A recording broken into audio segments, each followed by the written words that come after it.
अस्सलाम वालेकुम everyone, welcome back to the channel. उम्मीद है आप तमाम लोग खैरियत से होंगे। मेरा नाम मोहम्मद उमर खान है और इस चैनल पर गुफ्तगू करते हैं हम लॉ, लैट, लॉ गैट और LLB 5S के हवाले से। तो अगर आप नए स्टूडेंट हैं, इस चैनल पर पहली बार तशरीफ लाएं तो इस चैनल को जरूर सब्सक्राइब करें ताकि लॉ से रिलेटेड जो भी इंपॉर्टेंट अपडेट्स हैं मैं इस चैनल के थ्रू आप तमाम लोगों तक शेयर कर सकूँ।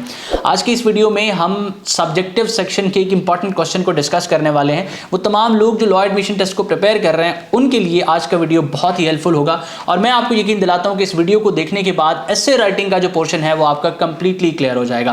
तो ऐसे राइटिंग के हवाले से स्टूडेंट्स क्वेश्चन जो करते हैं वो आपके साथ में डिस्कस कर देता हूं। सबसे पहले वो पूछते हैं और सबसे पहला सवाल उनके जहन में आता है, आपके जहन में भी इस वक्त होगा कि लैट में कौन सा ऐसे आता है। तो आज आपकी वो कंफ्यूजन भी इस वीडियो में क्लियर करूंगा। लैट में ऐसे लिखते कैसे हैं और किस तरह के ऐसे को ज्यादा स्कोर मिलता है, वो चीजें भी आज की इस वीडियो में मैं डिस्कस करूंगा। तो ये कंप्लीट जो है वो वीडियो है, कंप्लीट शॉर्ट कोर्स है जिसके थ्रू आप अपना लैट का ऐसे क्लियर कर सकेंगे। तो आप बगैर कोई वक्त जाया किए एक कॉपी लें, एक पेंसिल लें और जो भी चीज़ें मैं बता रहा हूं उनको नोट्स की शक्ल में लिखना स्टार्ट कर दें। इसके बाद कुछ सवाल आता है, कोई कन्फ्यूजन आती है, व्हाट्सएप करें या कमेंट सेक्शन में मुझसे क्वेश्चन करें। तो आज की इस वीडियो में ऐसे राइटिंग तो हम जो है वो क्लियर करने वाले हैं। तो सबसे पहले ऐसे राइटिंग जो है ना इसको हम देख लेते हैं कि ऐसे लैट के अंदर बेसिकली किस तरह से पूछा जाता है। आपके पास 15 मार्क्स का एक ऐसे आता है और आपके पास एक ऑप्शन होता है कि आप उसको अंग्रेजी या उर्दू में जो है वो लिख सकते हैं। ऐसे बेसिकली आपके पास 3 आते हैं, ठीक है। ये 3 ऐसे हो गए, A, B और C। इनमें से आपने एक ऐसे लिखना है और दोनों ज़बानों में से किसी एक ज़बान की तरफ आप जा सकते हैं। अगर आप टॉपिक बी अटेम्प्ट करना चाहते हैं आप इसको अंग्रेजी में भी लिख सकते हैं, आप इसको उर्दू में भी लिख सकते हैं। एग्जामिनर आपको 15 में से स्कोर देगा, चाहे आप अंग्रेजी में लिखें उर्दू में लिखें। इस तरह की कोई डिस्क्रिमिनेशन नहीं होती कि जिसने अंग्रेजी में लिखा है तो उसको मैं यहाँ पर 12 दे दूँ और जिसने उर्दू में लिखा है तो उसको भाई मैक्सिमम 9 ही दूंगा। ऐसा कुछ नहीं होता। उर्दू वाले स्टूडेंट्स भी मैक्सिमम इसमें स्कोर कर जाते हैं 14 तक। तो आपके पास ये ऑप्शन है कि आप 14 स्कोर कर सकते हैं आउट ऑफ 15, ठीक है। तो इस चीज़ को जहन में रखते हुए इन चीज़ों को देखने के बाद हम आगे चलते हैं। 200 वर्ड्स की लिमिट होती है, 200 वर्ड्स का आपने ऐसे लिखना होता है। इस लिमिट को ना तो आप एक्सीड करेंगे और ना ही इससे कम होंगे। जो चीज़ आपने जहन में रखनी होती है वो मैं यहाँ डिस्कस कर देता हूँ। इसको रेज कर लेते हैं सबसे पहले ताकि जो है ना हमारे पास जगह स्पेयर हो जाए। अच्छा, तो जो चीज़ आपने जहन में रखनी है वो ये कि जब भी आप ऐसे लिखेंगे, ऐसे को बेसिकली आपने 3 हिस्सों में डिवाइड कर देना है। सबसे पहले उसका इंट्रोडक्शन होगा, ये जी इंट्रोडक्शन हो गया, ठीक है। उसके बाद दूसरा पैराग्राफ आप यहाँ से स्टार्ट करेंगे और ये इसकी मेन बॉडी होगी।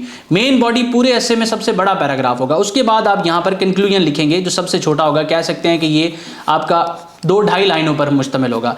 इंट्रोडक्शन जो होगा इसके बेसिकली 30% मार्क्स होते हैं। 30% मार्क्स आउट ऑफ 15 जो है वो 30% मार्क्स आपके इंट्रोडक्शन के देगा। इंट्रोडक्शन में वो चाहता है कि आपका इंट्रोडक्शन कैची होना चाहिए, अट्रैक्टिव होना चाहिए। उसके बाद आपकी मेन बॉडी में तमाम के तमाम जो आर्ग्यूमेंट्स आपने देने हैं वो यहाँ पर लिखेंगे और उसके बाद कंक्लूजन लिखेंगे। एक चीज़ ध्यान में रखें कि आपका ऐसे पढ़ने से पहले देखा जाता है और उसी की बेसिस पे मार्किंग होती है। फॉर एग्जाम्पल, आपसे पहले जिस स्टूडेंट का उसने टॉपिक चेक किया वो बड़ा कमाल उसने प्रेजेंट किया हुआ था, बहुत अच्छे आर्ग्यूमेंट्स दिए हुए थे। उसके बाद आप मौसूफ ने बहुत ही सादा ऐसे लिखा हुआ था तो उसके कॉन्टेक्स्ट में आपको नंबर देगा। अगर उसको 12 दे के तो फिर आपको 7 देगा। इस चीज़ को आपने जहन में रखना है। तो अच्छे से अच्छा लिखने की कोशिश करनी है। देन अब सबसे ज़्यादा पूछे जाने वाला सवाल कि ऐसे आना कौन सा है। मतलब स्टूडेंट चाहते हैं कि मैं उनको एक टॉपिक बता दूँ, वो उसको रट लें और एग्जामिनर एग्जाम में जाके वो उसी तरह से उस टॉपिक को चे पाएँ और वो 15 में से 14 स्कोर कर लें। ऐसा नहीं होता। अलबत्ता इसका कुछ सोल्यूशन है जो मैं आपके साथ शेयर करता हूँ और लॉजिकल चीज़ शेयर करता हूँ। अच्छा, अब ऐसे राइटिंग के टॉपिक्स के बारे में पूछा जाता है कि कौन सा टॉपिक आएगा। तो मैं आज की इस वीडियो में 10 ऐसे टॉपिक्स आपके साथ शेयर करूँगा, 10 ऐसे ब्रॉडर टॉपिक शेयर करूँगा जिनमें से एक ऐसे लाजमन आ जाएगा। अब अपने जहन में रखें इस चीज़ को, ये मेरी प्रेडिक्शन है, ठीक है। आपके पास 3 टॉपिक्स आएंगे, उनमें से एक टॉपिक ऐसा होगा जो इन टॉपिक्स में से होगा। तो आपने इस वीडियो को गौर से देखना है। अब हमने क्या करना है, हमने अगर आप प्रीवियस पास्ट पेपर्स को देखें तो कुछ ब्रॉडर टॉपिक्स निकलते हैं जिनमें से एग्जामिनर क्वेश्चन पूछा करता है। फॉर एग्जाम्पल, हमारे पास सोशल मीडिया है। अब सोशल मीडिया में से वो ऐसे पूछ लिया करता है किस तरह का, वो आपसे इसके एडवांटेजेस पूछ लेगा, ठीक है। वो आपसे इसके डिसएडवांटेजेस पूछ लेगा, ठीक है। और सोशल मीडिया के बारे में जनरली वो कर लेगा। सोशल मीडिया का जो है ना बेसिकली फ्यूचर क्या है, सोशल मीडिया से लोग किस तरह से कनेक्टेड होते हैं, इस तरह का कोई भी टॉपिक वो पूछ सकता है। लेकिन वो सारे के सारे टॉपिक्स किसके गिर्द घूमेंगे, सोशल मीडिया के गिर्द। ये सोशल मीडिया से ही डिराइव हुए होंगे। तो अगर आप सोशल मीडिया के बारे में कुछ इंपॉर्टेंट फैक्ट्स देख लेते हैं, उसके एडवांटेजेस, डिसएडवांटेजेस, प्रोज कॉन्स जिसको हम कहते हैं, उसके इंसानी जहन पर क्या मनफी असरअंदाज होते हैं, इसकी एडिक्शन इंसान को कैसे लगती है, ये सारे टॉपिक्स जो आपके साथ मैं डिस्कस कर रहा हूँ ये लैट में आए हुए हैं, इससे रिलेटेड लैट में आए हुए हैं। तो अगर ये हम सोशल मीडिया को कवर कर लेते हैं तो ये सारे टॉपिक्स हमारे कवर हो जाएंगे। इसी तरह 10 टॉपिक्स मैं आपके साथ डिस्कस करूंगा, एक मैं डिस्कस कर चुका हूं, इनमें से एक ऐसे 3 में से इंशाल्लाह लाजमन आएगा। मेरी प्रिडिक्शन है आप इनको प्रिपेयर करेंगे ताकि आपके जहन में ये जो सवाल जो है वो सवार था ना कि कोई एक टॉपिक आ जाए जिसको आप रट लें और आपका जो है वो क्लियर हो जाए। आप मुझे नोट्स मत मांगिएगा क्योंकि इंटरनेट पर बहुत ज़्यादा मटीरियल अवेलेबल है जिसको आप सर्च कर सकते हैं। इसके साथ एक छोटी सी एडवर्टाइजमेंट, अगर आप लॉ एडमिशन टेस्ट को प्रिपेयर कर रहे हैं तो आप हमारी ऑनलाइन क्लासेस ज्वाइन कर सकते हैं। जो बच्चा इस स्क्रीनशॉट के साथ मुझे मैसेज करेगा उसको हम 50% डिस्काउंट अपने कोर्स पे ऑफर करेंगे। तो इस एडवर्टाइजमेंट को डिस्कस करने के बाद हम अगले टॉपिक पर चलते हैं और अगला टॉपिक मोबाइल फ़ोन एडिक्शन के बारे में। याद रखें, सोशल मीडिया की एडिक्शन एक और चीज़ है, मोबाइल फ़ोन की एडिक्शन एक और चीज़ है। एक और चीज़ जो अपने जहन में आपने रखनी है, एस्से का टॉपिक लिखने से पहले आपने टॉपिक को अंडरस्टैंड करना है। जो टॉपिक आपसे पूछा गया एग्जाम में आपने उसको अंडरस्टैंड करना है कि पूछ क्या रहा है। अब सोशल मीडिया के एडवांटेजेस और डिसएडवांटेजेस पूछ रहा है तो आपने वही लिखने, और अगर वो सोशल मीडिया के इंसानी जहन पर क्या मनफी असरअंदाज है तो उसमें आप सोशल मीडिया के एडवांटेजेस मत डिस्कस करें, क्योंकि अगर वो गलती से उसने एक लाइन पढ़ ली आपकी जिसमें आपने एडवांटेजेस का तज़किरा किया है तो पूरा का टॉपिक आपका पूरा का पूरा वो क्रॉस कर देगा। तो मोबाइल फ़ोन एडिक्शन के बारे में बात हो रही है। मोबाइल फ़ोन में आपके सोशल मीडिया ऐप्स भी आ जाएंगे, ठीक है, आपके सोशल मीडिया भी आ जाएगी, आपकी गेम्स भी आ जाएंगी। इसके अलावा और भी बहुत सी चीज़ें होंगी जो मोबाइल फ़ोन के अंदर कवर हो रही होंगी और इसकी एडिक्शन के बारे में पूछा जा रहा है, ठीक है। अब मोबाइल फ़ोन से रिलेटेड और भी मुख्तलिफ किस्म के क्वेश्चन किए जा सकते हैं, इनके एडवांटेजेस डिसएडवांटेजेस, इनकी इन्वेंशन के बाद हमारी ज़िंदगी में क्या जो है वो रेवोल्यूशंस आई हैं, इस तरह की बहुत सी चीज़ें आपसे पूछी जा सकती हैं। तो मोबाइल फ़ोन्स या स्मार्टफोन से रिलेटेड भी क्वेश्चन आया हुआ है, ऐसे आया हुआ है। तो स्मार्टफोन्स ये बेसिकली कुछ इंपॉर्टेंट कीवर्ड्स हैं जो इसी एक टॉपिक से डिराइव हो रहे हैं। उसके बाद हम आगे चलते हैं और एजुकेशन को डिस्कस करते हैं। एजुकेशन भी एक हॉट टॉपिक है। एजुकेशन में जो है ना वो आपकी स्कूल एजुकेशन से रिलेटेड पूछ सकता है, वो आपकी हायर एजुकेशन से रिलेटेड पूछ सकता है कि आपकी जो आला तालीम है उसके बारे में, वो उसको इंप्रूव करने के बारे में पूछ सकता है, उसका एक नेशन पर क्या जो है वो बेहतर इसका मस्बत असरअंदाज हो सकती है हायर एजुकेशन। इस तरह के बहुत से टॉपिक्स हैं, या हमारे एजुकेशन सिस्टम को किस तरह से रिवैम्प किया जा सकता है, ये एजुकेशन से रिलेटेड भी आपका एक ऐसे आ सकता है। उसके बाद ई लर्निंग। अब ई लर्निंग ओरिजिनली एजुकेशन से ही रिलेट करती है। ई लर्निंग से मुराद के वो तमाम चीज़ें जो आप इंटरनेट, मोबाइल फ़ोन,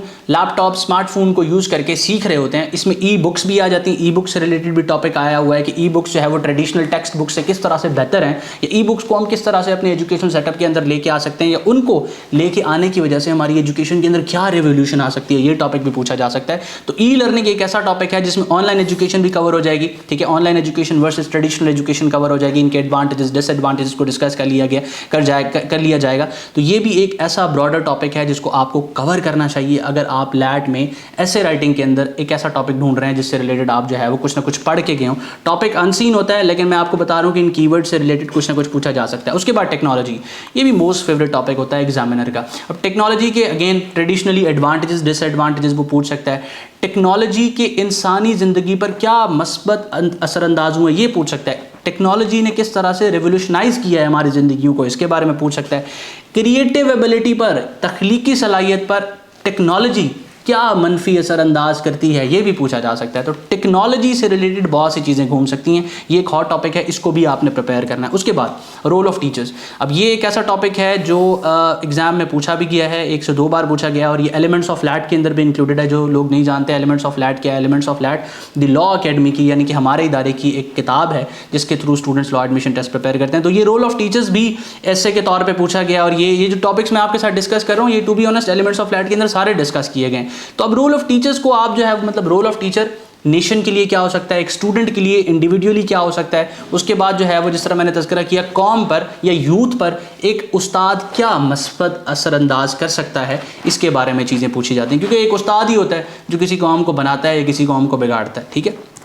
उसके बाद ओवर पॉपुलेशन। अब आप अगर गौर करें तो पाकिस्तान एक ऐसा मुल्क है जो कि 5वें नंबर पर है पॉपुलेशन में, और जिस तरह से एक्सीड कर रहा है 2050 में ये 3रे नंबर पर पॉपुलेटेड कंट्री हो जाएगा, ठीक है। एरिया के लिहाज से हम उतने बड़े नहीं हैं जितने पॉपुलेशन के लिहाज से हम ग्रो कर रहे हैं। तो जब भी पॉपुलेशन इंक्रीज़ करती है तो बहुत सारे फैक्टर्स होते हैं जो उसके साथ कनेक्टेड होते हैं, जिस तरह से फूड शॉर्टेज हो जाती है, आपके पास अनएम्प्लॉयमेंट इंक्रीज़ हो जाती है, रिसोर्सेज की कमी हो जाती है। तो ये ओवर पॉपुलेशन भी एक बहुत ही इंपॉर्टेंट टॉपिक है जिसको आप जो है वो कवर कर सकते हैं और इस टॉपिक से फर्दर बहुत से टॉपिक्स आपसे पूछे जा सकते हैं। उसके बाद डेमोक्रेसी एक हॉट टॉपिक है अगेन, क्योंकि इस वक्त जो है वो आपको पता है मुल्क की सूरत हाल इस तरह की है कि डेमोक्रेसी के ऊपर भी कोई ना कोई क्वेश्चन किया जा सकता है। डेमोक्रेसी को समझने के लिए आपने इंटरनेट को यूज़ करना है, फिर पाकिस्तान की हिस्ट्री के कॉन्टेक्स्ट में इसको पढ़ने की कोशिश करनी है, क्योंकि इसके एडवांटेजेस डिसएडवांटेजेस, पाकिस्तान के लिए डेमोक्रेसी कैसी है, कुछ भी पूछा जा सकता है। लेकिन अगेन बेसिक लेवल पे पूछा जाएगा, क्योंकि उनको पता है कि जो पेपर लिख रहे हैं वो एफएससी वाले बच्चे हैं, वो कुछ है वो पोल साइंस के स्टूडेंट्स नहीं हैं, ये लॉ के स्टूडेंट्स नहीं हैं जो डेमोक्रेसी में बहुत ही ज़्यादा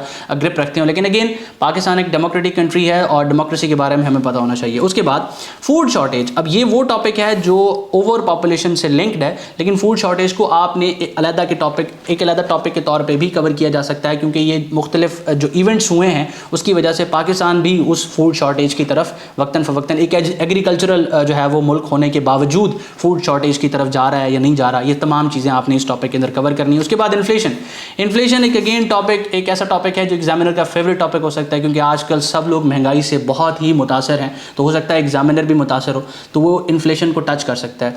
तो ये कुछ टॉपिक्स हैं जो मैंने इस वीडियो में डिस्कस किए। रुकिए, वीडियो को स्किप मत कीजिए, एक और इंपॉर्टेंट पार्ट है जो आप देखना चाह रहे होंगे इस वीडियो में, मैं आपको दिखाना चाह रहा हूँ। तो इन्फ्लेशन को कवर करने के बाद अब आपके जहन में आएगा कि 10 टॉपिक्स का तो मुझे पता चल गया, फटाफट इसकी तैयारी में स्टार्ट करता हूँ, लेकिन एग्ज़ाम में जब मैं बैठूंगा तो मैं ऐसे लिखूंगा कैसे? कोई एक अच्छा ऐसे लिखा हुआ मुझे नज़र आ जाए तो क्या ही बात हो जाएगी। मैंने रैंडमली जो मेरे स्टूडेंट्स हैं जिनको मैं तैयारी करवा रहा हूँ, उनको हम सारे पैरामीटर सिखाने के बाद कि एक अच्छा ऐसे कैसे लिखते हैं, जब वो ऐसे लिख के दिखाते हैं तो उसको एक एग्जाम्पल के तौर पर मैं बच्चों के साथ कोट कर दिया करता हूँ। वो सारे स्टूडेंट्स हमारे इस सेशन के होते हैं, हमारे सुपरविजन में प्रिपेयर कर रहे होते हैं। तो अब मैं वो ऐसे आपके साथ शेयर करूँगा, आप देखें उसको कि किस तरह से लिखा गया, ठीक है।